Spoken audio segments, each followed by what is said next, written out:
একটাই দাবি, বিগত ৫৫টা বছর পর এবার কিন্তু আল্লাহর কোরআনের বিধান চালু করার সময় এসেছে।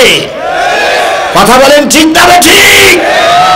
এই সময়টা যদি কোনো টুপিওয়ালার কারণে আমরা পিছিয়ে যাই, এই কোরআন প্রতিষ্ঠার এই লগ্নে যদি কোনো হুজুরদের ফতোয়া দেওয়ার কারণে পিছিয়ে যাই, আরো ১০০ বছর জাতিরে মারি খাওয়া লাগবে।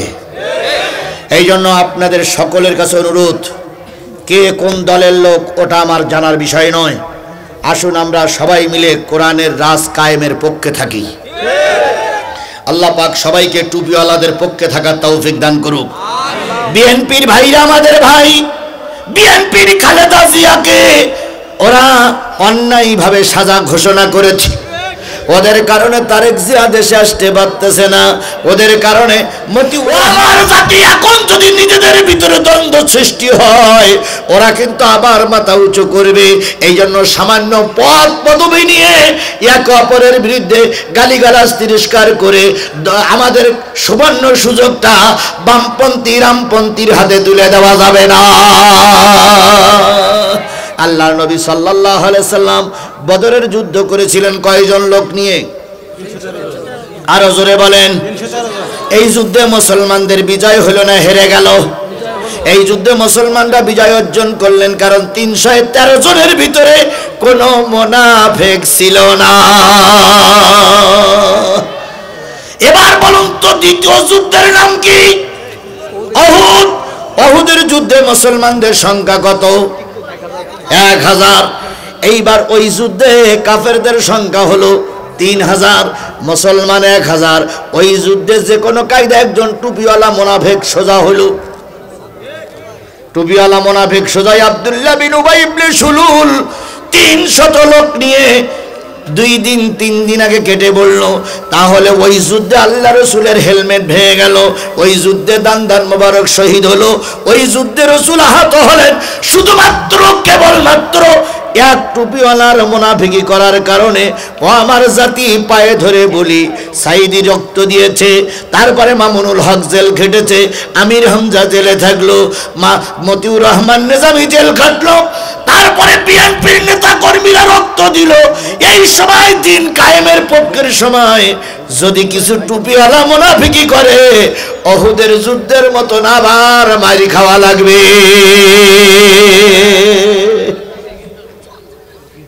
রাসূল সাল্লাল্লাহু আলাইহি সাল্লাম মদিনার মসজিদে আসলেন, এসে দেখলেন, মদিনার মসজিদে এসে দেখলেন যে মদিনার মসজিদের সাহাবীরা খুব খুশি, কিন্তু সাহাবীরা দেখলেন রসুলের মন খারাপ। রসুলকে জিজ্ঞেস করলেন সাহাবীরা, ইয়া রাসূলুল্লাহ মন খারাপ কেন? নবীজি বললেন, তোমরা কি শুনেছো একজন টুপিওয়ালা কয়জন লোক নিয়ে চলে গেছে? কয়জন? ৩০০ লোক। হযরত ওমর ছিলেন খুব রাগী মানুষ, উনি দাঁড়াই বলেন, ইয়া রাসূলুল্লাহ, ঘরে যদি খাবার না থাকে, ছোট্ট ছোট্ট বাচ্চাগুলো মদিনার মসজিদে বাচ্চাদের পাঠিয়ে দেয়, ২ দিন ৩ দিন পরে এসে যখন মা বাচ্চাদের ডাকে যে ঘরে খাওয়ার জোগাড় হয়েছে চলো, বাচ্চারা মার মুখে চুমা খেয়ে বলে, ইয়ার মা জান, হে আম্মু, হে বাবা, ফিরে যাও। রসুলের চেহারার দিকে তাকাই থাকলে পেটে ক্ষুধা থাকে না। হযরত আনাস ইবনে মালিক রাদিয়াল্লাহু তাআলা বর্ণনা করেছেন, আমি একদিন পূর্ণিমার রাত, আজকে কিন্তু পূর্ণিমার রাতে ফাঁকা জায়গায় বসেছিলাম। চাঁদ যখন মাথার কাছে আসলো, আমি নবীর চেহারার দিকে তাকাই আর চাঁদের দিকে তাকাই, চাঁদের ভিতরে কলঙ্ক পেয়েছি, নবীর চেহারায় কোনো কলঙ্ক পাইনি। হযরত আয়েশা রাদিয়াল্লাহু তাআলা বলেন, নবীজি সারা দিনের কাজ করে ঘরে ফিরতেন, পোশাকগুলো খুলে দিয়ে নবীজি খাওয়ার খেয়ে ঘুমাতেন।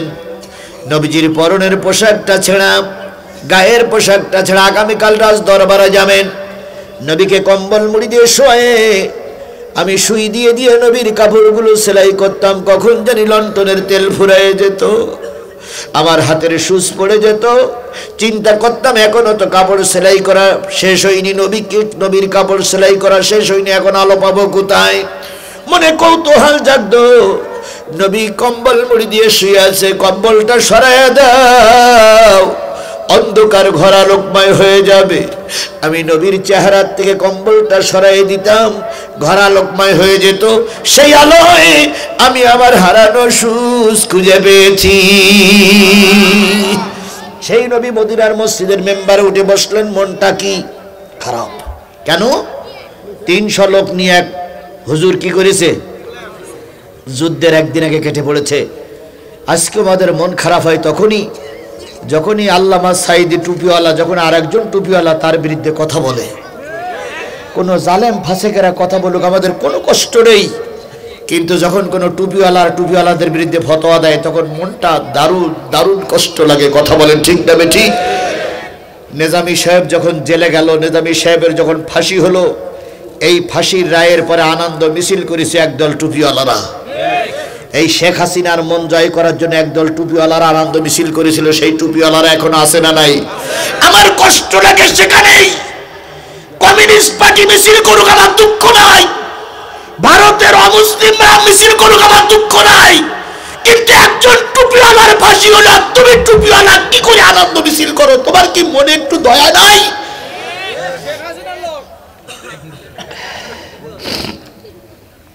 আল্লামা সাঈদীকে ওরা বানাইছিল ধর্ষক, আল্লামা সাঈদীকে বানাইছিল ওরা যুদ্ধ অপরাধী। কথা বলেন ঠিক না বেঠিক? আমি কোরআন শরীফ স্পষ্ট করে বলতে পারি, আল্লামা সাঈদী ধর্ষক ছিল না, আল্লামা সাঈদী যুদ্ধ অপরাধী ছিল না। আল্লামা সাঈদী কোনো হিন্দুর ঘরে আগুন লাগাইছে, যদি সঠিক প্রমাণ দিতে পারো, আমি আজিজুল ইসলাম কথা দিলাম, বাংলার জমিনে কোনো মঞ্চাবি কথা বলবো না। কারণ আমি তার এলাকায় গিয়ে শুনেছি কোনো হিন্দু তার বিরুদ্ধে অভিযোগ দায়ের করতে পারেনি। তবে হ্যাঁ, কিছু দালাল, টাকা খাওয়া দালাল, এরাই আল্লামা সাঈদীর বিরুদ্ধে সাক্ষী দিয়েছিল। অনেক হিন্দুর আল্লামা সাঈদীর পক্ষে সাক্ষী দিতে এসেছিল, তাদেরকে জেল গেটের থেকে ধরে নিয়ে ভারতের কারাগারে ভর্তি করে রাখা হয়েছিল। কথা বলেন ঠিক না বেঠিক? সুতরাং আমি যেটা বোঝাতে চাচ্ছি সেটা হলো, নিজের দলের লোকেরা যখন বিরোধিতা করে তখন খারাপ লাগাটাই স্বাভাবিক। আল্লাহর নবী মসজিদের মেম্বারের পরে বসলেন। নবীজি বললেন, ওমর, আলী, আবু বকর, শুনেছো কয় কি? কয় 300 লোক নিয়ে আমার পিছনে যে লোকটা নামাজ পড়তো, ওই লোকটা 300 লোক নিয়ে কেটে পড়েছে, কালকে যুদ্ধে যাবে না। নিজেই তো যাবে না, আরো 299 জন লোককে যেতে 300 লোক নিয়ে কেটে পড়েছে। নবীজির মন খারাপ।